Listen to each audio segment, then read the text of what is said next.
competitive things develop here in the spring with these guys getting out here and banging on each other? Definitely competitive.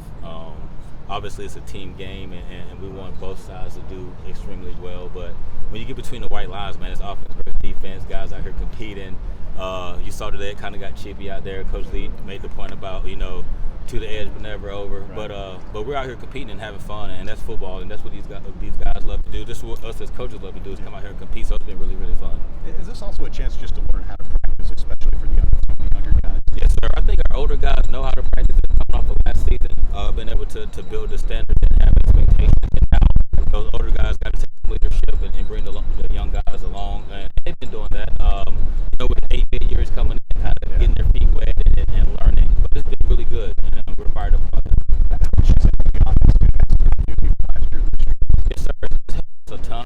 We got a lot of guys who played last year for us that which is really, really good. Anytime you get experience, with the experience comes some leadership, comes some confidence, and I think right now as an offense we have that.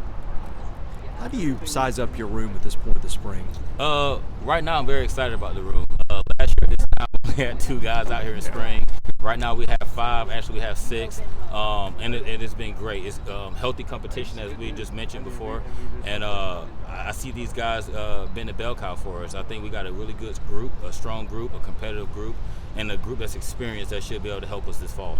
Where's Patrick Smith compared to, say, where you left off at the end of last season? I think he's doing really well, doing extremely well. I think transitioning from high school to college was easy for him from a mental standpoint, and then he has the physical capabilities to be really good in the backfield.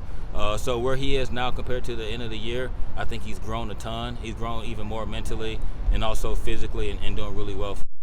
Where's Maurice Edwards? I know it's different as a running back because when you're that level of player in high school, you're probably not asked to pass protect and things that you have to do here.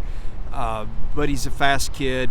That's something you need, is some speed. Yes, sir. How is he in terms of coming along at this point? Because he's obviously just been on campus a couple of months. Right. I think he's doing well with the transition from high school to college. Like you mentioned, in high school, he may just get the ball and he's reading certain things, but he's just running. He's faster than the opponent, like you mentioned. Yeah. Making that transition in terms of knowing where you fit in on pass plays, in terms of conceptually, also knowing where you fit in and pass pro and picking up the guy. And to be honest with you, he's been doing fairly decent with that. We had a ton of competition this spring, one-on-one with the linebackers and pass pro, and he's been using technique. He's been physical, hasn't shied away from contact. That's the first thing you wonder, kid coming from high school, will he shy away from contact or will he put his face in there? And been doing a really good job with that. So right now, up to this point, practice number 7, we're very pleased. You're going to have a pretty green offensive line. Does that put more of a burden on your guys to pass protect than it normally would? Oh, I would say no. Even though they may be green, we got unbelievable coaching, Coach Blas, who's coaching them and teaching them. Everything's about communication. So the quarterback's going to communicate, the offensive lineman's going to communicate, as well as the running back, and we're all in that thing together. We're all one chain link that's together, and it's all about technique, and it's all about what you got in your neck in terms of toughness and going out there and executing and using your fundamentals to be successful. Thank you. Yep.